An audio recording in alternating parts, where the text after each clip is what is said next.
Assalamualaikum warahmatullahi wabarakatuh. Saya Muhammad Najari Fani. Pada kesempatan hari ini saya akan mempresentasikan materi yang berjudul Evaluasi Pembelajaran Pendidikan Agama Islam untuk meningkatkan kualitas belajar peserta didik. Semoga materi yang saya sampaikan dapat menambah wawasan dan memberikan manfaat bagi kita semua. Pengertian evaluasi pembelajaran. Evaluasi pembelajaran adalah proses yang dilakukan secara sistematis untuk pengumpulan, mengelola, menganalisis, dan menafsirkan informasi mengenai proses maupun hasil belajar peserta didik.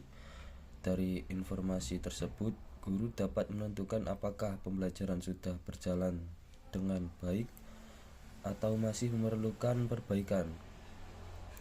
Jadi, evaluasi bukan sekedar memberikan angka, tetapi merupakan proses pengambilan keputusan berdasarkan data yang diperoleh selama pembelajaran berlangsung. Dalam dunia pendidikan terdapat 3 istilah yang sering dianggap sama, yaitu pengukuran, penilaian, dan evaluasi. Pengukuran adalah proses memperoleh data berupa angka. Penilaian adalah proses mengintegrasikan angka tersebut untuk mengetahui tingkat pencapaian peserta didik. Sedangkan evaluasi memiliki cakupan yang lebih luas karena meliputi pengukuran, penilaian, analisis hasil, hingga pengambilan keputusan mengenai tindak lanjut pembelajaran. Selanjutnya adalah tujuan evaluasi pembelajaran. Tujuan pertama yaitu mengetahui apakah tujuan pembelajaran telah tercapai. Guru mengetahui apakah materi yang diajarkan benar-benar dipahami oleh peserta didik. Tujuan kedua yaitu mengukur hasil belajar peserta didik, baik dari aspek pengetahuan, sikap, maupun keterampilan. Tujuan ketiga yaitu mengetahui kelebihan dan kekurangan setiap peserta didik sehingga guru dapat memberikan layanan pembelajaran yang sesuai. Selain itu, evaluasi juga memberikan umpan balik bagi guru maupun peserta didik. Guru dapat memperbaiki metode mengajar, sedangkan peserta didik mengetahui bagian mana yang harus ditingkatkan.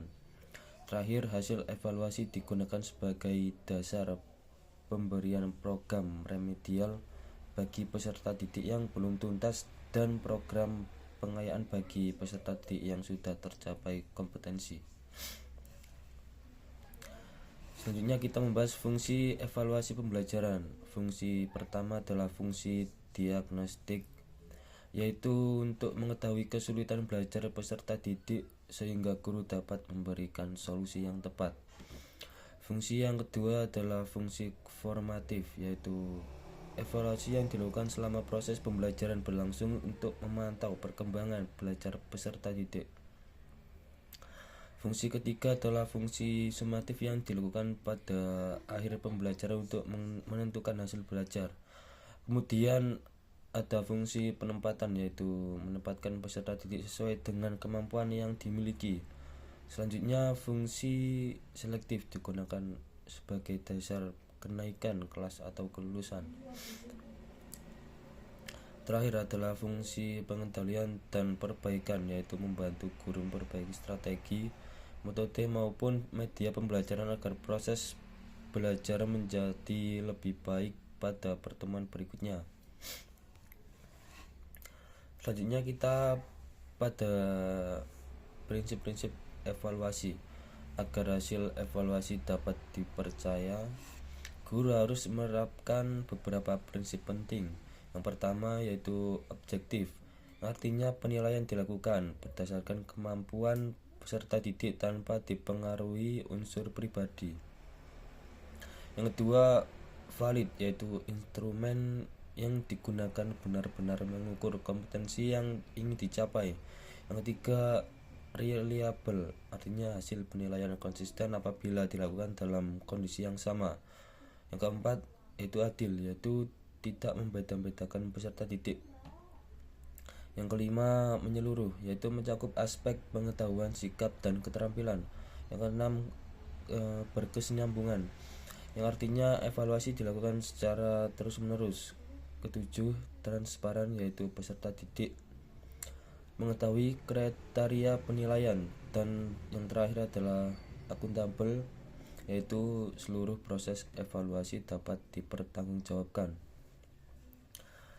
Dalam pendidikan agama Islam terdapat 3 ranah penilaian. Yang pertama, ranah kognitif, yang menilai kemampuan berpikir peserta didik, misalnya memahami materi Al-Quran, hadis, akidah, fikih, dan sejarah kebudayaan Islam.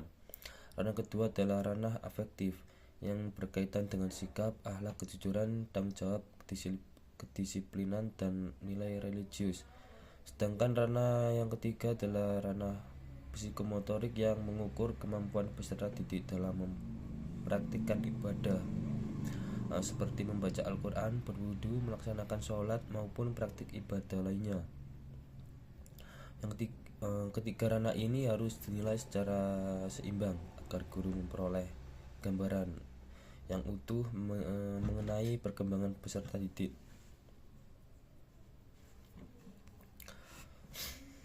Selanjutnya, mengenai teknik dan instrumen evaluasi. Teknik evaluasi dibagi menjadi 2, yaitu teknik tes dan non-tes. Teknik meliputi pilihan ganda, isian, uraian, dan tes lisan. Teknik ini digunakan untuk mengukur aspek pengetahuan peserta didik, sedangkan teknik non-tes digunakan untuk menilai sikap dan keterampilan seperti observasi wawancara, angket, portofolio, penilaian diri, dan penilaian antar teman. Untuk melaksanakan evaluasi tersebut, guru memerlukan